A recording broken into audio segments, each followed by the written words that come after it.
Bonjour à tous à la séance d'aujourd'hui. Nous allons commencer dans quelques instants. Entre-temps, j'aimerais vous prier d'indiquer dans la boîte de chat qui vous êtes et d'où vous vous joignez à nous. Soyez gentils également de sélectionner la langue de votre choix. Pour ce faire, cliquez sur l'icône qui ressemble à une petite map monde et vous pouvez choisir le canal anglais ou français et vous pouvez ensuite couper le canal original. Vous avez tous besoin de choisir une langue pour que vous écoutiez le français ou l'anglais pour pouvoir entendre tous nos intervenants.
Nous avons également partagé avec vous quelques questions de sondage auxquelles nous vous encourageons à répondre alors que nous attendons que tout le monde se joigne à nous.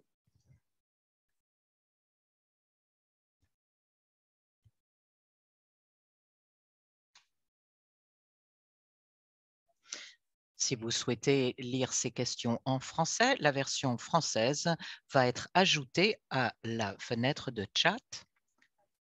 Vous le voyez, l'anglais et le français pour la réponse sont sur la diapositive et vous pouvez y répondre là directement.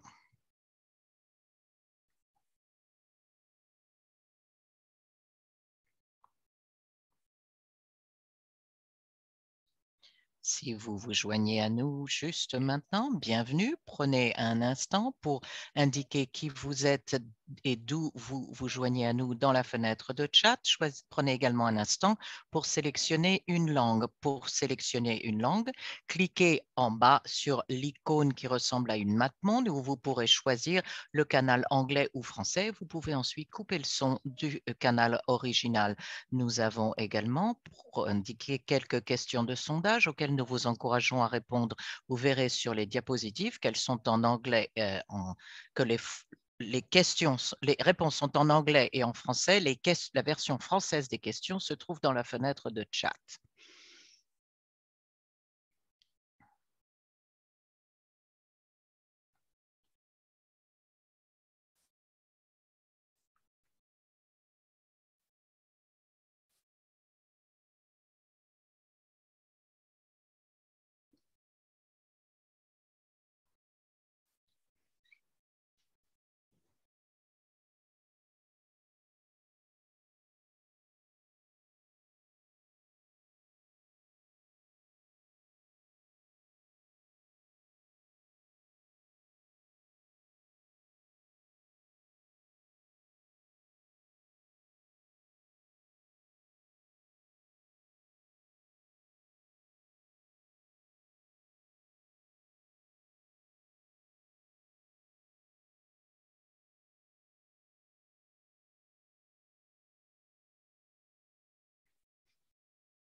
Bonjour, bon après-midi, bonsoir, bienvenue à tous à la séance d'aujourd'hui. Je m'appelle Brittany Gutsch, je suis chargée de programme du projet Knowledge Success au Centre Johns Hopkins pour le programme de communication et je serai votre modérateur pour aujourd'hui. Knowledge Success est très fier d'être le partenaire de FP 2020 sur ce séminaire. Il s'agit de notre 13e séance de la connexion des conversations. Si vous n'avez pas vu d'autres séances du premier module, vous pourrez vous connecter sur le webinar et rattraper ces séances manquées. Le séminaire va durer environ 1 heure avec une séance de questions ouvertes. Vous bénéficiez d'une interprétation simultanée en français et la séance est enregistrée en anglais et en français. Les enregistrements seront disponibles dans les journées à venir. Si vous ne l'avez pas encore fait, veuillez choisir votre langue en cliquant sur l'icône de Mapmonde en bas de votre écran qui vous proposera le canal anglais ou le canal français. Vous pourrez ensuite couper le son du canal original. Vous avez tous besoin de sélectionner une langue pour entendre tous les orateurs. Le micro des participants est coupé pendant l'ensemble de la séance, mais si vous avez des questions pour nos intervenants, veuillez les taper dans la fenêtre de chat. Mes collègues de Knowledge Success et FP 2020 assureront le suivi de cette fenêtre de chat et nous essaierons de répondre à autant de questions que possible. Si c'est la première fois que vous vous joignez à nous, Connecter des conversations est une série de discussions sur la santé reproductive des jeunes et des adolescents accueillis par FP 2020 et Knowledge Success. Jusqu'au milieu de l'année prochaine, nous allons co-accueillir ces séances toutes les quelques semaines sur divers sujets. Il ne s'agit pas d'un webinaire traditionnel. Nous utilisons un style plus conversationnel. Nous encourageons un dialogue ouvert et nous permettons toujours qu'il y ait beaucoup de temps pour les questions. Nous sommes certains que vous vous rejoindrez à nous par la suite. Nous avons eu 5 modules. Le premier qui était concentré sur une connaissance fondamentale de la santé et du développement des adolescents a commencé le 15 juillet et s'est conclu le 9 septembre. Le deuxième module se concentrait sur les parents, les prédicateurs, les partenaires et les téléphones, l'engagement des influenceurs critiques pour améliorer la santé reproductive des jeunes. Nous sommes heureux de nous concentrer sur ce sujet pour aider les adolescents alors qu'ils grandissent. Je vais vous présenter les intervenants d'aujourd'hui. Catherine Streifel est un conseiller politique principal au Population Reference Bureau, le PRB, où elle travaille avec des partenaires nationaux et mondiaux pour améliorer les efforts de plaidoyer à l'échelle politique concernant la planification familiale et la santé reproductive en organisant des ateliers sur la communication des politiques pour les experts de planification familiale et a contribué aux publications écrites du PRB. Avant de rejoindre le PRB en 2019, elle était directeur adjointe du CSIS Global Health Policy Center et un partenaire pour le développement des affaires du Palladium Futures Group. Elle dispose d'une maîtrise en santé publique de l'Université George Washington et d'un bachelor en sciences politiques de l'Université de McGill. Elle parle couramment le français. Nous avons également avec nous ce matin le docteur Angela Miriuki, qui est un conseiller en santé reproductive et maternelle de Save the Children. Elle fournit une assistance technique pour l'élaboration, la fourniture et l'évaluation de programmes de RMNH, c'est-à-dire santé reproductive maternelle, néonatale et adolescente en Afrique subsaharienne et dans l'Asie du Sud et du Sud-Est. Elle fournit également un soutien technique au ministère de la Santé sur les politiques de la RMNH et les directives, leur élaboration et leur lancement. Avant de rejoindre Save the Children, Angela a travaillé à un certain nombre de postes dans des rôles de santé humanitaire, y compris des soins cliniques, la gestion des programmes de santé, la réponse d'urgence et des rôles d'évaluation au Sud-Soudan, en RDC, au Tchad, au Libéria.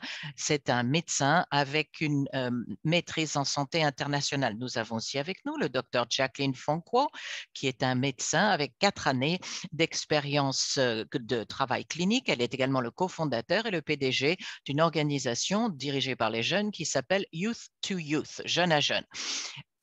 Elle elle encourage le plaidoyer pour améliorer la santé des adolescents tout en collaborant avec d'autres organisations au Cameroun, notamment dans les régions du pays affectées par les conflits depuis 2017, avec sa combinaison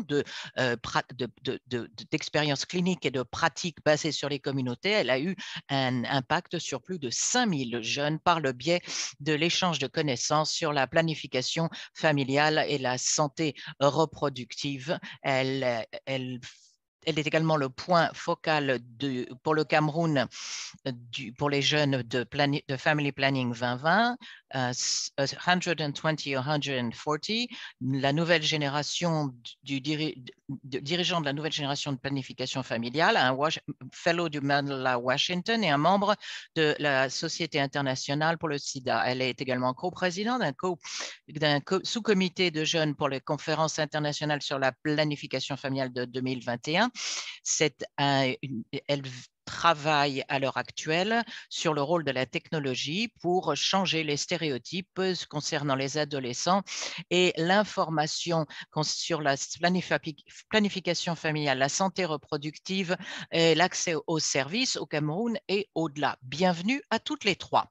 J'aimerais commencer par examiner les réponses au sondage. Regardons-les si vous le voulez bien. Parfait. On commence par le premier. Les jeunes n'abordent le système de santé qu'une fois qu'elles sont enceintes ou souffrent d'une MST. 69% sont d'accord, 29% pas d'accord. Je suis certaine que nos intervenantes en parleront aujourd'hui pour ce qui est de cet accès, ces points d'accès et à quel moment les jeunes font appel pour la première fois au service au système de santé et ce qui détermine combien de temps ils y restent. Deuxième question, les jeunes reçoivent souvent des services par le biais de pharmacies, d'agents communautaires de santé et de services de vulgarisation, rarement de dispensaires statiques. 88% des répondants sont d'accord. Cela dépend bien sûr des points d'accès et de la perception de ces services par les adolescents et aussi de qui les fournit, qui est le contexte et comment la prestation des services se fait. Troisième question, une fois qu'un jeune a une mauvaise expérience avec un prestataire de santé, ils hésitent souvent à revenir. Il semble que la grande majorité, 98%, est d'accord avec cette déclaration. Ce peut donc constituer un obstacle au maintien du contact entre les jeunes et les services de santé. Alors, pour commencer la conversation d'aujourd'hui, ces questions de sondage peuvent nous aider, mais j'aimerais demander à nos trois intervenantes, en termes de ce que nous voyons pour ce qui est de conserver les jeunes dans le système de santé. Je ne sais pas qui souhaite répondre en premier, mais d'après vous, comment cela se passe-t-il? Eh bien, je vais commencer, si vous le permettez. Je tiens à vous remercier de m'avoir invité. Je suis très fière de participer à cette conversation aujourd'hui. Nous voyons que les jeunes se heurtent à des obstacles considérables en termes d'accès à des services de planification familiale de haute qualité qui répondent à leurs besoins et qui soutiennent une utilisation continue des services de planification familiale. Parmi les grands obstacles sont le stigmatisme du personnel de ces dispensaires, des préoccupations concernant la confidentialité et les préjugés des prestataires. Pour mieux comprendre le degré de satisfaction des jeunes lorsqu'ils se rendent dans ces installations, l'USAID a financé le projet, un projet qui a permis de collecter des données de 7 pays où l'on s'est aperçu que dans 6 des 7 pays, le délai d'attente était le problème le plus important qui a été signalé par les jeunes. Il nous faut des recherches de qualité pour comprendre un peu mieux cette conclusion et voir si le problème, c'est la durée d'attente en tant que telle ou si cela est lié à une préoccupation d'être vu en train d'attendre par un membre de sa famille qui vous voit en train d'attendre pour l'obtention de services de santé reproductive ou de planification familiale. Les jeunes ont souvent dit qu'ils n'étaient pas satisfaits du niveau des services, de la disponibilité des produits de planification familiale et de la confidentialité. Autant de questions qui font qu'il est difficile de maintenir les jeunes et donc de nous assurer qu'ils continuent à utiliser les contraceptifs. Nous savons que les jeunes ont eu un taux plus élevé de cessation de l'utilisation de la contraception que les personnes plus âgées. Et ce sont les adolescents non mariés qui enregistrent le taux le plus élevé. Un autre obstacle dont je voulais faire mention, c'est le manque de mécanismes de suivi actif d'un rendez-vous à l'autre. Nous le savons, d'après les études qui ont été faites, un suivi actif des femmes qui utilisent une méthode renforce la continuité de l'usage des contraceptifs et la possibilité de changer de méthode si jamais il y a des effets secondaires inacceptables.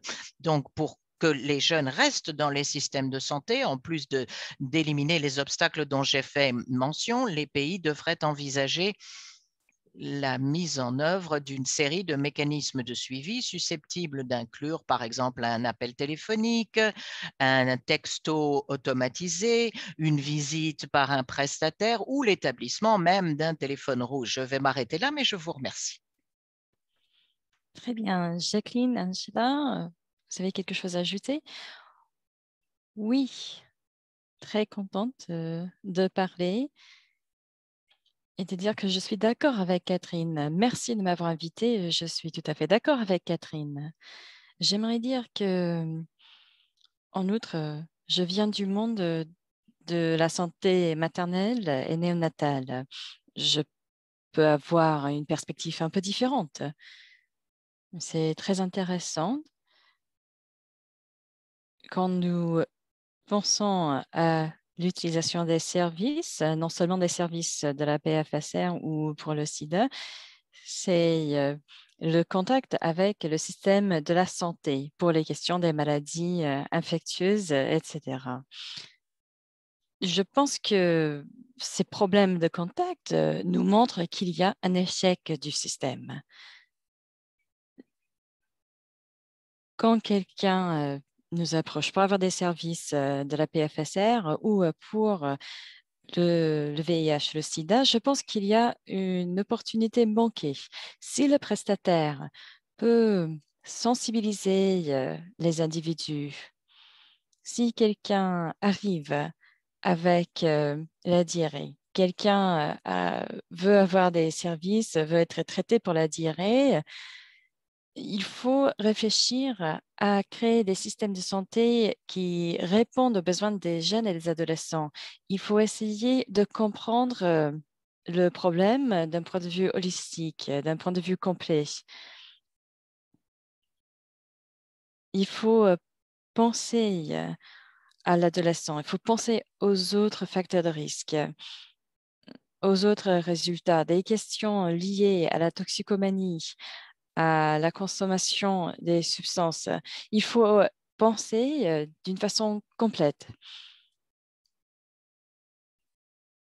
Si les adolescents pensent qu'ils peuvent venir seulement pour un genre de service, ça va être un problème, ça va représenter un obstacle. Mais si on pense qu'on peut aller pour avoir les soins de santé complets, on va répondre plutôt à leurs besoins, à tous leurs besoins, et pas seulement une partie de ces besoins. Oui, Brittany, si ce n'est pas un problème, j'aimerais ajouter quelque chose. Merci de m'avoir invité. Je pense que c'est un sujet très intéressant. Je m'intéresse vraiment aux soins de santé pour les adolescents. Comme on parle du système de la santé en général, les autres ont déjà répondu à cette question, mais moi, je vais parler au-delà des hôpitaux. Je réfléchis beaucoup, j'essaie de répondre à certaines questions récemment du système de santé en général et comment ces systèmes répondent aux besoins des jeunes. Les adolescents, les jeunes passent beaucoup de temps dans la communauté, donc leurs connaissances des systèmes de santé communautaires sont très importantes. Qu'est-ce qui va les emmener aux établissements de santé et qu'est-ce qui va influencer leur pensée par rapport à ce système de la santé? Ils doivent savoir quels sont les services offerts par ce système de la santé. Il faut penser aux programmes nationaux et internationaux. Ces programmes ne prennent pas en compte les besoins des adolescents. Donc, nous avons des programmes pour la promotion des programmes de santé qui ne prennent pas en considération les adolescents. Nous avons les adolescents qui comprennent les services offerts par leur communauté et par les programmes. Mais pour la plupart, les programmes nationaux et les programmes internationaux, comme les groupes, les goals, les objectifs de développement durable, on pense au niveau international. Il faut penser aussi à ce que les prestataires communautaires font dans les communautés différentes. Si nous ne pensons pas aux besoins des adolescents eux-mêmes, si nous ne réfléchissons pas à ce que nous offrons aux jeunes, c'est un problème. Nous avons déjà perdu beaucoup de temps. Il faut penser aux services pour les adolescents, axés sur les adolescents. Les ONG qui parlent des besoins des adolescents, qui essaient de travailler avec les membres de la communauté, font un travail incroyable. Nous avons le secteur public. Et si le secteur public pourrait travailler avec la même force que les ONG et le secteur privé, avec ceci, il y aura des indicateurs nationaux et les données qui sont, pour l'instant, nous n'en avons pas encore assez de données, mais je pense qu'avec l'implication du secteur public, nous aurons plus de prestataires pour les jeunes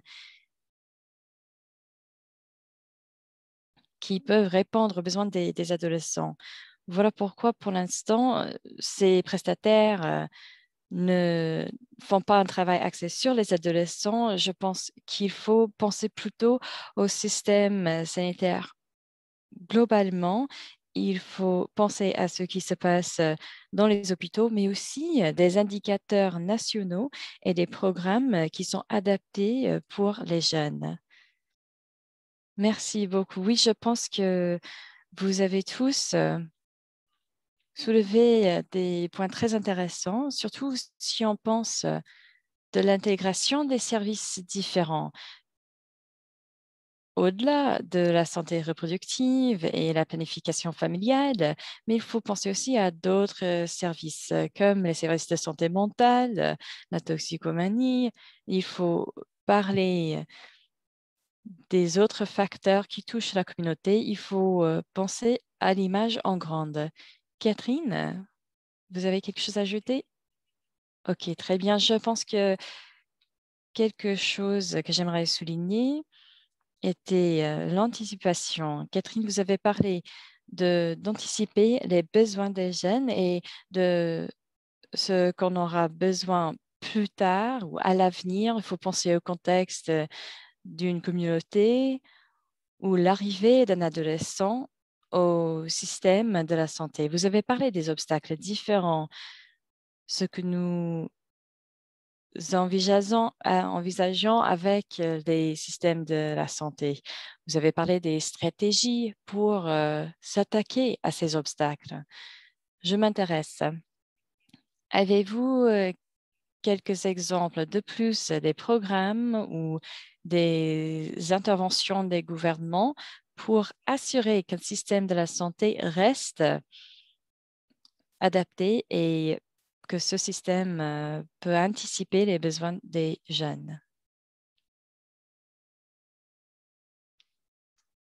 Oui, il y a un défi important pour être sûr que les systèmes de la santé restent adaptés aux besoins des jeunes et une prestation de service qui est insuffisant. Les programmes devraient répondre aux besoins des groupes différents des jeunes.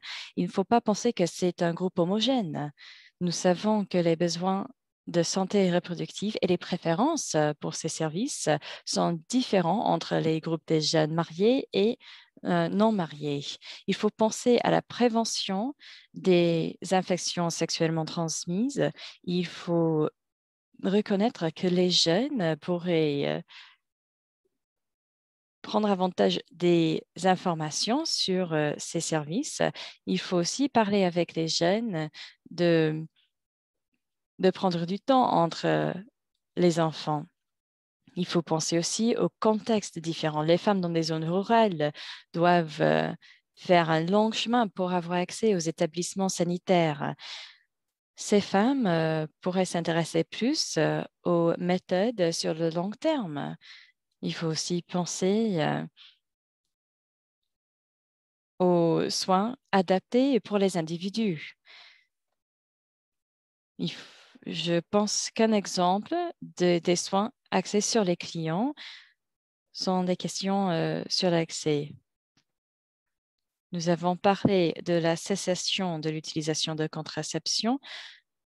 Je pense que le dossier d'un jeune devrait comprendre une histoire avec l'utilisation de contraception, la cessation de l'utilisation. Il faut fournir des informations faciles à comprendre qui les aident à comprendre les mythes et les fausses informations. Les prestataires devraient évaluer de façon continue les besoins et la satisfaction de leurs clients.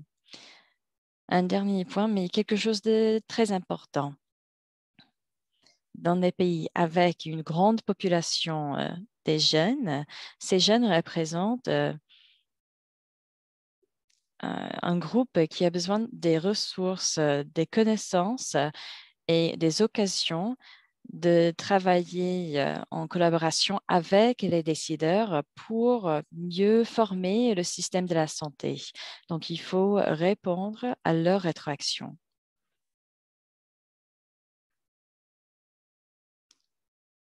J'aimerais continuer avec ce que Catherine a dit.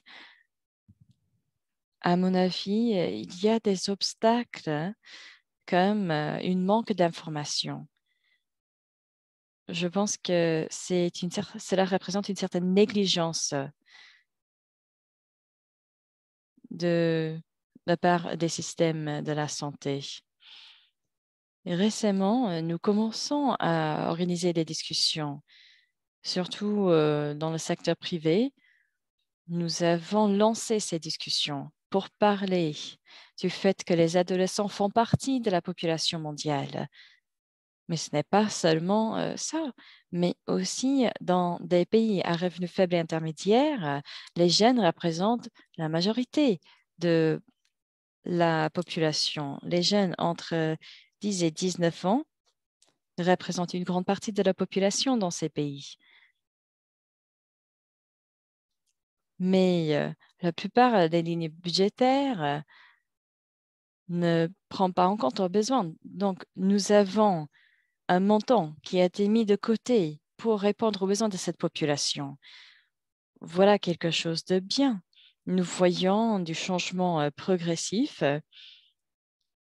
Cela n'arrive pas tout d'un coup, mais c'est un changement progressif pour répondre aux besoins de ce groupe. Les pratiques exemplaires, je pense qu'il faut être holistique. Ce ne serait pas très sage de penser que tout ce groupe est homogène. Il ne faut pas dire que la santé des adolescents n'est que la santé reproductive, sexuelle ou les traitements pour le VIH. Non, il ne faut pas se limiter. Il faut parler d'autres maladies, les maladies non infectieuses qui sont déjà communes dans des pays à faible revenu. Si nous savons que les comportements des personnes sont développés pendant l'adolescence. Les personnes commencent à fumer quand ils sont adolescents, par exemple. Quelles sont les politiques nationales que nous avons établies pour favoriser la bonne santé? Il faut établir des priorités pour mieux cibler ces populations pour favoriser la bonne santé. Et comme ça, nous allons réduire nos dépenses plus tard dans la vie si nous pouvons commencer à travailler avec eux quand ils sont adolescents. Je pense que cela représente une des interventions intéressantes pour les systèmes de santé. Comment concevoir des recherches pour mieux comprendre quel est le rôle des adolescents, quelles sont leurs connexions avec les informations? Quelles sont les données que nous avons déjà? Dans mes recherches, j'ai commencé à regarder les données probantes sur les adolescents, mais ces données sont très limitées. Donc, il est très difficile d'avoir plus d'informations ou des données, même des plateformes, des organisations qui ont rassemblé beaucoup de données. Nous avons du mal à trouver des informations. Et comment est-ce que nous avons intégré ces données dans les systèmes de la santé? Je pense qu'il faut avoir une approche complète et avec celle-ci, nous pouvons améliorer la qualité des soins qui peuvent aussi avoir une influence positive sur les adolescents. Je n'ai vraiment pas grand-chose à ajouter à cette réponse extrêmement complète. Vraiment, toutes des remarques très pertinentes. Sauf peut-être l'anticipation, insister sur le fait qu'il faut anticiper les besoins des jeunes. Nous avons beaucoup amélioré l'utilisation des services au niveau communautaire, mais ce que j'essaie de dire, c'est que nous pourrions faire mieux pour une implication plus concrète, plus efficace des jeunes et pour tenir le système responsable, faire intervenir les jeunes dans les comités de préparation, certes, mais après, les décisions sont prises à différents niveaux. Donc, il faut s'assurer que les informations sont mises à la disposition des jeunes pour qu'ils puissent se faire entendre. Et les avoir présents lors de la discussion sur toute question qui concerne la santé des adolescents, les écouter, et cela revient sur ce que Jacqueline disait tout à l'heure, anticiper leurs besoins. Si nous avons les adolescents là, s'ils sont à la table de négociation, à la table des discussions, au niveau systémique, là où les décisions sont prises, il faut essayer de comprendre s'ils accepteraient, s'ils seraient d'accord avec ce que nous essayons de prendre comme décision. Donc, il est important de vraiment les impliquer au niveau décisionnaire également. Bien sûr, une question très intéressante. Tout dépend du contexte, de ce qui existe déjà dans un pays donné, dans un contexte donné. Il s'agit donc d'une remarque très pertinente. Mais comme vous l'avez dit, il est important de soulever cette question et de poser de manière critique la question de savoir si nous répondons à leurs besoins, si nous continuons à répondre à leurs besoins en fonction des feedbacks que nous recevons d'eux et puis après réagir. J'aimerais revenir sur un autre point souligné par Catherine concernant les conseils, les services de conseil et de prestation des services.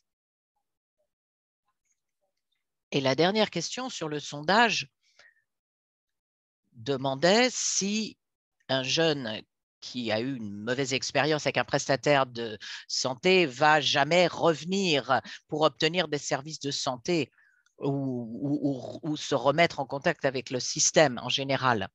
Lorsque l'on réfléchit aux préjugés ou au manque de formation des prestataires, on en parle souvent au niveau des soins des adolescents, surtout pour ce qui est de la réactivité des services. C'est quelque chose que l'on ne cesse d'entendre. J'aimerais savoir quelles sont vos opinions sur ce point. Quelle est la réactivité des prestataires par rapport des jeunes qu'ils voient déjà comme clients et comment nous assurer qu'ils restent réactifs, qu'ils anticipent ces besoins et qu'on ajuste la qualité des services pour les jeunes et les adolescents. Jacqueline, j'aimerais commencer par vous. Je sais que Jacqueline, et vous et Angela êtes-vous tous les deux médecins, donc j'aimerais avoir un petit peu votre réaction. Oui, j'aimerais vous en parler de mon expérience parce que c'est une question qui a été soulevée maintes et maintes fois, notamment le fait que les prestataires ne sont pas toujours très réactifs pour fournir des services aux jeunes.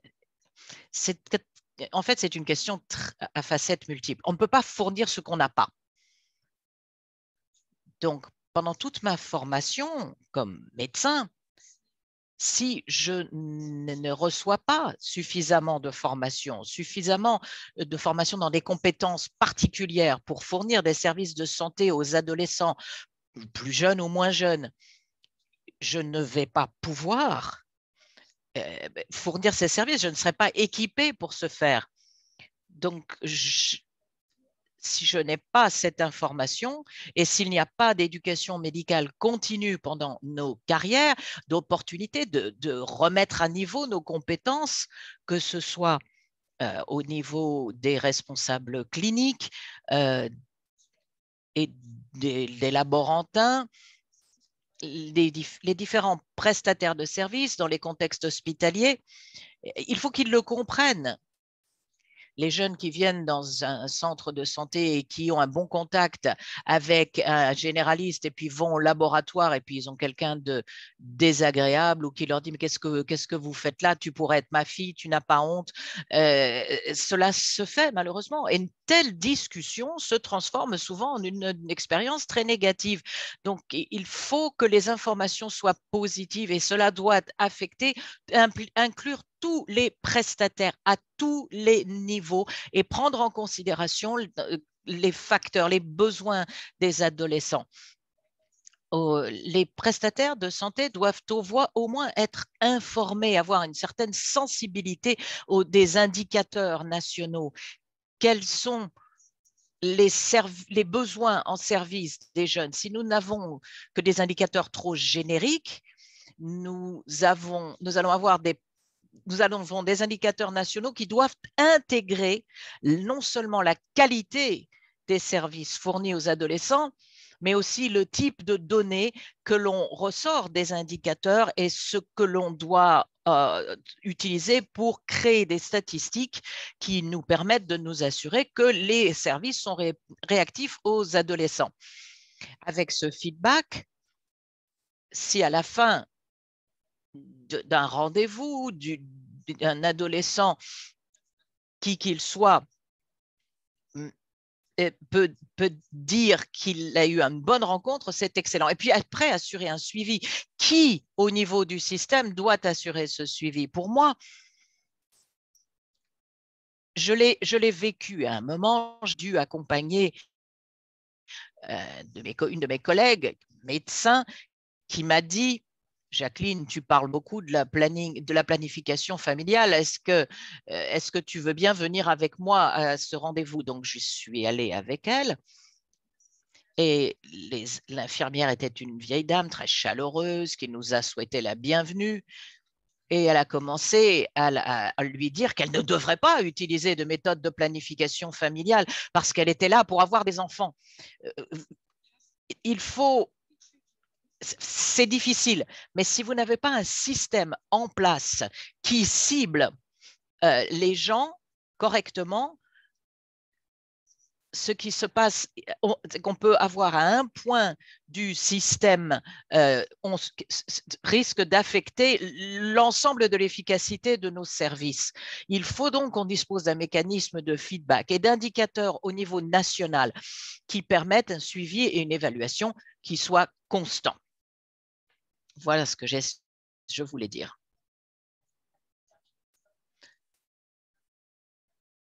Et oui, Jacqueline a encore une fois parfaitement raison. Elle a dit tout ce que je voulais dire.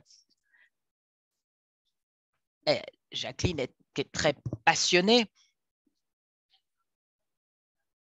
Je suis fermement convaincue que le préjugé des prestataires est la manifestation ultime d'une combinaison de carences au niveau du système. C'est en fait l'élément en relation publique. Donc, lorsqu'il y a un problème à ce niveau-là, l'interaction échoue et le client ne l'oubliera pas. Tout ceci donne lieu à des frustrations au niveau du lieu de travail, un manque de motivation, des perturbations. Que vous travaillez, par exemple, 5 jours par semaine, sans pause. Quand on est fatigué, il est difficile d'avoir des interactions humaines efficaces.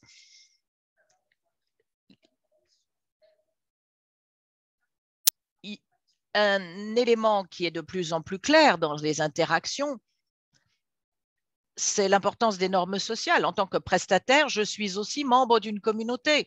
J'ai mes propres opinions, j'ai mes propres difficultés, mais je dois travailler dans le contexte dans un certain contexte. Dois-je oublier qui je suis et ce que je pense? Et il est important d'arriver à naviguer entre mes opinions et ce que le système veut que je fasse. La carence des formations est vraiment un problème qu'il faut résoudre tout de suite. Et il faut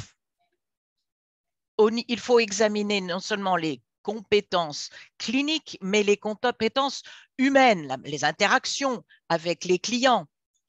Qu'apportons-nous à la discussion? Comment se passent les interactions? Ça, c'est un élément de l'équation. Donc, tout ce que l'on peut faire pour éliminer les préjugés des prestataires est essentiel. Ce qui fait qu'on ne cible pas simplement les résultats ultimes d'une série de systèmes. Si le système ne fournit pas un soutien à tous les niveaux, aux prestataires eux-mêmes, pour qu'ils gèrent les conflits à tous les niveaux dans leur travail, et puis les questions importantes concernant la santé sexuelle et reproductive des adolescents, on doit, une intervention qui ne cible que les prestataires n'est pas efficace. Je vous remercie. Ces observations de Jacqueline et Angela sont très pertinentes concernant le fait que le préjugé des prestataires est un échec du système et qu'on a besoin d'un système de feedback. Il faut traiter de ces préjugés parce que le résultat peut être que quelqu'un se retrouve avec une méthode de contraceptif qui ne correspond pas à ses besoins ou à ses contextes et le résultat, c'est que les femmes cessent de se servir de ces systèmes.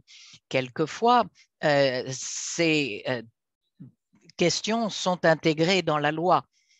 Il y a une étude sur 22 pays et dans 4 seulement, il y a une loi, une politique qui encourage l'accès par les jeunes aux services de planification familiale sans avoir le consentement de leurs époux ou de leurs parents. Et 10 seulement ont des politiques qui encouragent ou qui appuient l'accès par les jeunes aux services de planification familiale, réversibles ou non.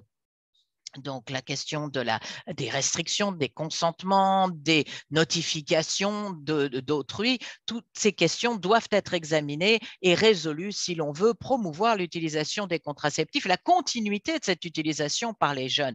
Les prestataires ont donc vraiment besoin de bénéficier d'une formation qui leur permet d'offrir des conseils et un soutien efficace aux jeunes. Cette formation doit inclure une clarification des valeurs, une connaissance des besoins en développement cognitif des jeunes. Je sais que les autres intervenantes ont parler de la question des normes également. Donc, cet exercice de clarification des normes peut aider les prestataires à améliorer leur sensibilité en termes de valeurs, de préjugés, comprendre les conséquences éventuelles de leurs actions cela peut promouvoir une certaine empathie et mieux comprendre pour l'importance des soins et de la santé reproductive. Les prestataires ont donc vraiment besoin d'être formés à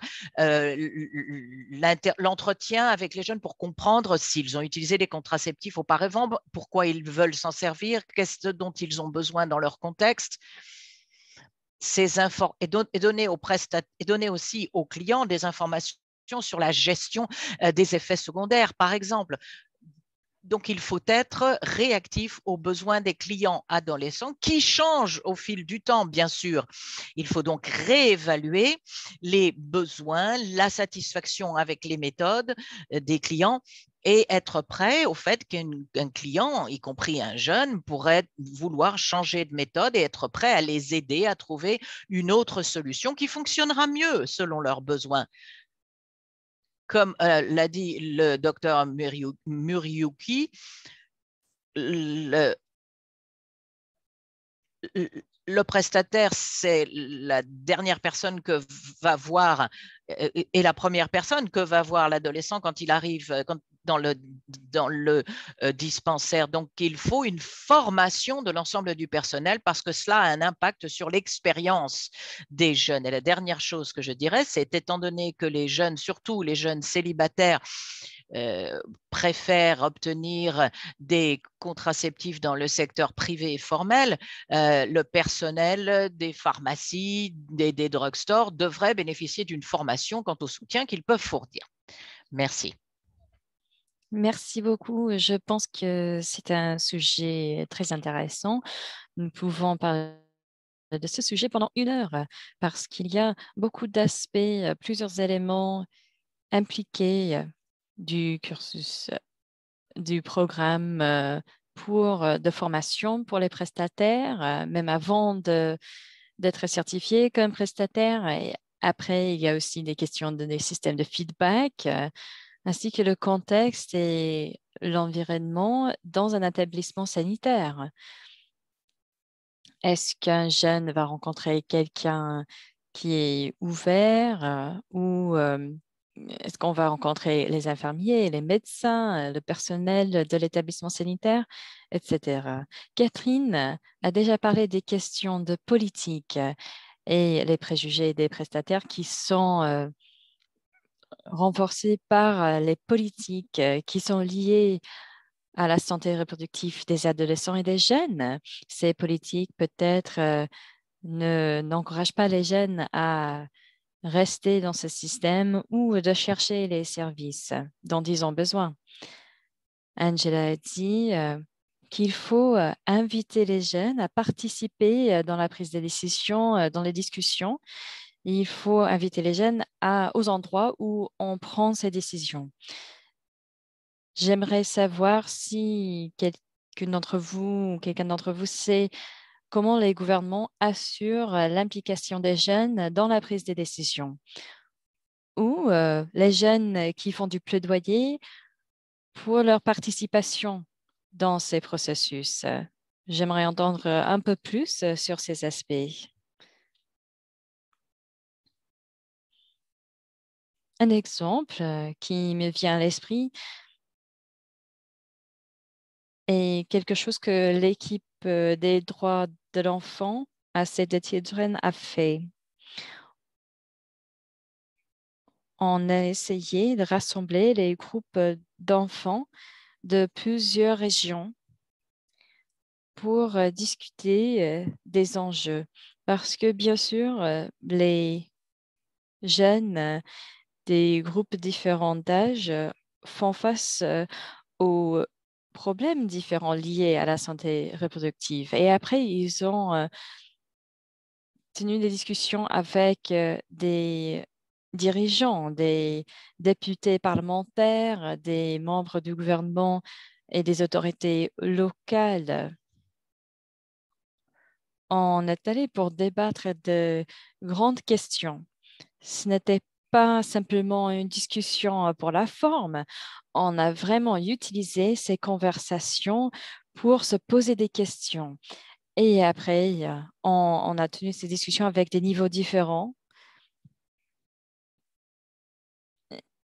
Et après ce processus, on avait une liste des questions. Et il y avait un plan pour tenir responsables les dirigeants. À ce niveau de leadership, comme ce sont des jeunes, vont encourager les jeunes. Normalement, on utilise des paroles chaleureuses ou gentilles, mais les dirigeants ne répondent pas à ce genre de discours. Il a fallu vraiment préparer les jeunes. Il a fallu la préparation de ces jeunes et de ces leaders des jeunes, parce que nous avons parlé de comment présenter ce message, que les conversations avec les leaders, nous ne serons pas toujours invités à avoir ce genre de discussion. Donc, il faut se préparer avant d'aller parler avec eux. Nous avons dit qu'il faut tenir responsables les hauts niveaux des leaders, mais il faut aussi encourager les dirigeants de travailler avec l'intention. En fait, ce sont les deux côtés de la médaille. Il faut dire aux jeunes qu'il faut se préparer, mais de l'autre côté, il faut demander aux leaders de laisser la place pour la voix des jeunes. Oui, je suis d'accord, Angela, mais j'aimerais ajouter quelque chose. Je pense que de plus en plus, surtout dans le secteur privé et avec les organisations, nous avons ce mouvement pour l'inclusion des jeunes et nous avons des plateformes pour les adolescents pour les encourager à participer à ces discussions et à la prise des décisions dans leur communauté et dans plusieurs niveaux. Des organisations différentes comme FP 2030. Il y a deux points focaux différents dans des pays différents. Nous avons des points focaux du gouvernement. Nous avons aussi des points focaux des jeunes.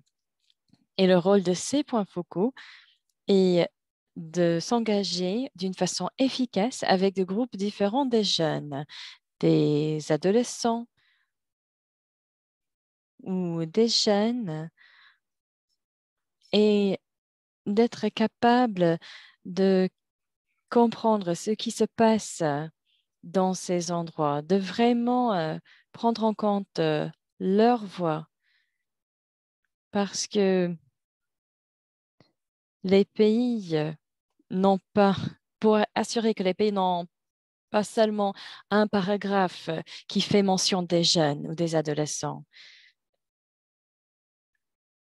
On ne va pas avoir tout simplement quelque chose qui dit voilà ce que nous allons faire pour les adolescents, mais pour vraiment écouter aux jeunes et de faire en sorte que leurs demandes soient ajoutées au programme. Il faut assurer que ces espaces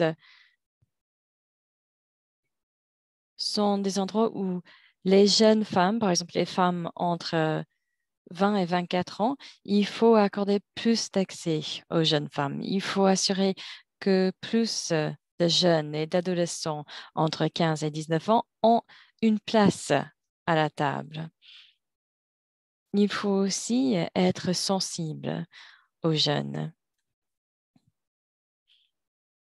Nous ne voulons pas tout simplement inviter les jeunes et en même temps fait abstraction du contexte. Il faut savoir comment naviguer le contexte culturel, de comprendre les sujets sensibles.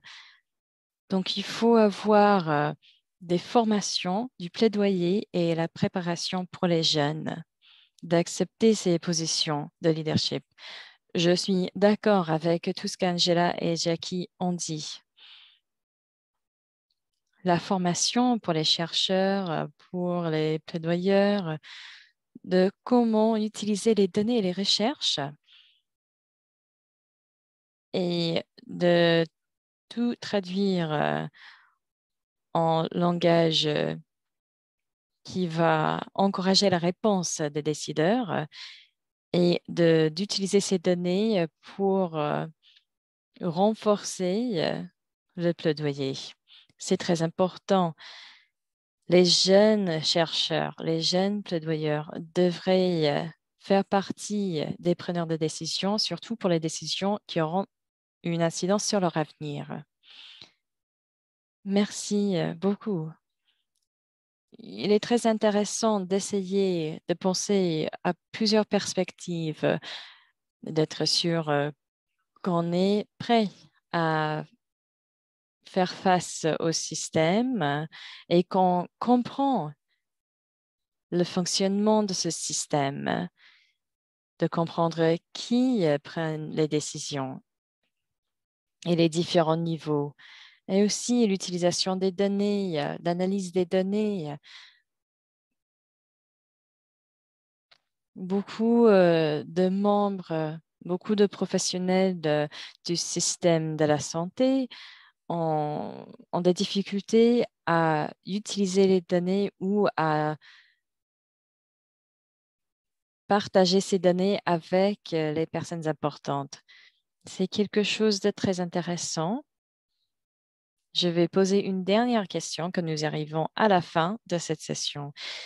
Quelque chose qui revient dans cette conversation, des questions d'exemple du secteur privé et comment nous pouvons utiliser euh, ce que fait le secteur privé pour mieux influencer ou encourager le secteur public de participer. J'aimerais entendre parler des efforts de collaboration entre le secteur public et privé dans des contextes différents et comment les leçons tirées de ces exemples ont été mises en place dans la réalité et comment nous travaillons ou comment le secteur public travaille en collaboration avec le secteur privé et comment on peut partager ces informations à travers des secteurs. Angela, vous avez l'air de réfléchir.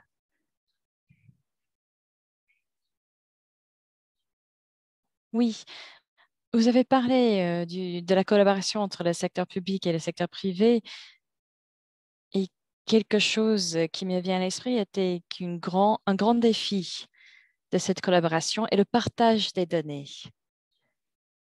Parce que le secteur public n'a jamais une visibilité qu'il faut. Et j'aimerais savoir ce que mes collègues vont dire parce que moi, je pensais plutôt aux défis et pas vraiment aux opportunités. Oui, je pense, pour moi, peut-être Catherine aurait quelque chose de spécifique à partager, mais j'ai j'ai vu qu'il y avait des divisions, il y a des questions de redevabilité, il y a une division entre ce qui se passe dans le secteur privé et le secteur public. J'ai lu un article il y a quelques jours au Cameroun, dans mon pays. la proportion des prestataires qui sont formés par le secteur privé ont reçu une formation vraiment différente de ceux qui ont été formés par le secteur public. Cela a des incidences sur la main-d'œuvre. Il y a des questions de responsabilisation. Ceux qui ont été formés dans le secteur public restent dans le secteur public. Il y a un manque de communication. Je pense que cela représente une grande occasion de collaboration. Je pense que la majorité des participants à cet appel travaillent dans le secteur privé. En même temps, nous avons des gouvernements qui s'engagent à prendre des décisions clés. Mais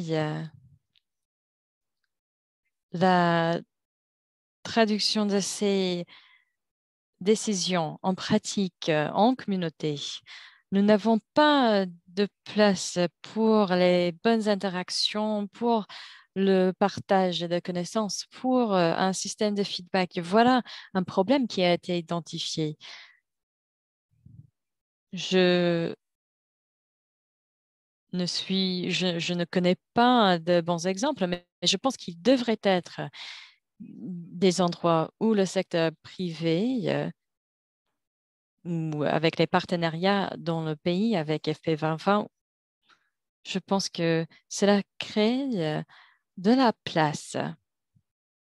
Je travaille avec le FP 2020 et maintenant FP 2030. Si cela peut me donner l'occasion d'interagir avec les représentants du gouvernement. C'était une très bonne expérience. Et avant cela, c'était difficile d'avoir une plateforme où quelqu'un qui travaille dans le secteur privé a l'occasion d'être là pendant la prise des décisions clés. Mais je pense que c'est le genre de programme qui pourrait être mis en œuvre dans plusieurs plateformes ou avec des organisations internationales.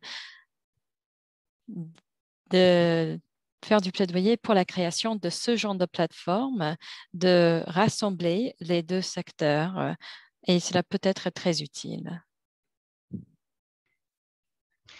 Merci, je n'ai vraiment pas d'exemple particulier à partager avec vous, mais je suis d'accord pour dire qu'il s'agit d'un domaine où il existe une opportunité de faire davantage pour relever les défis mentionnés par Angela et des opportunités de mobiliser et de faire intervenir les jeunes dans ce processus à proprement parler.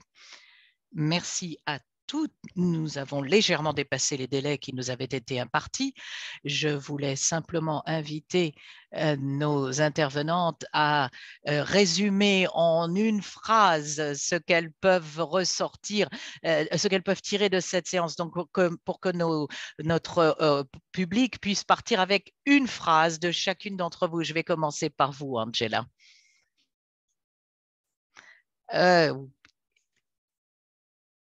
Je crois que c'est ce qu'a dit Jacqueline tout à l'heure, la différence entre les systèmes et les services. Utiliser une approche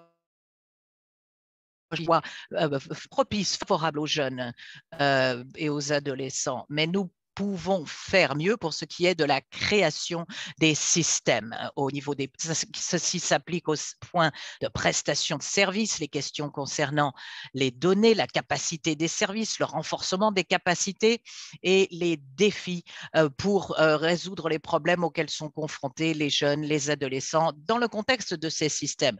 Donc, système plutôt que service. Il est important que nous positionnons maintenant nos efforts sur les services dans le contexte des systèmes. Merci. Jacqueline?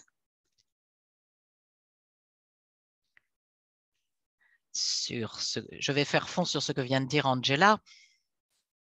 Même au niveau de la prestation de services,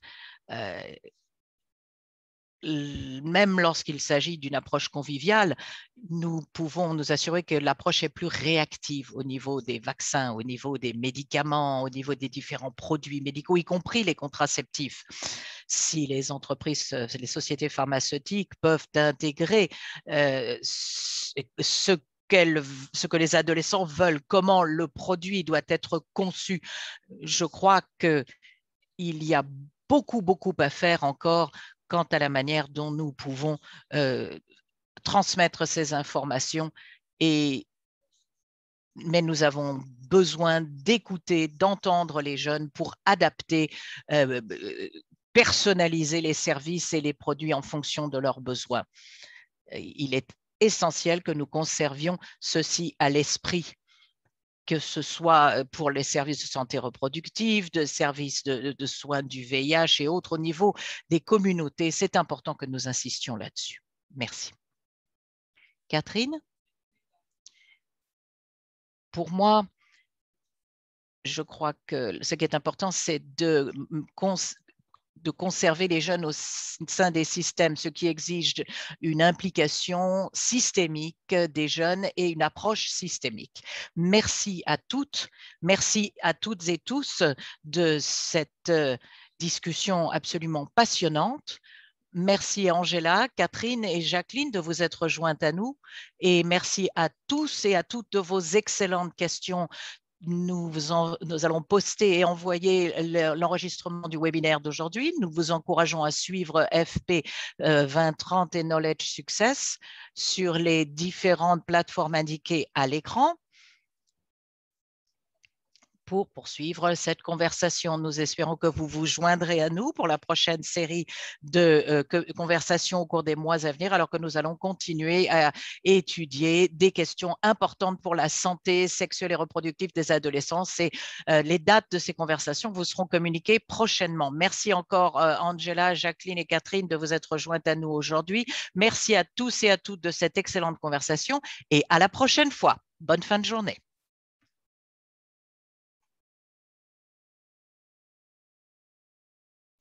Merci.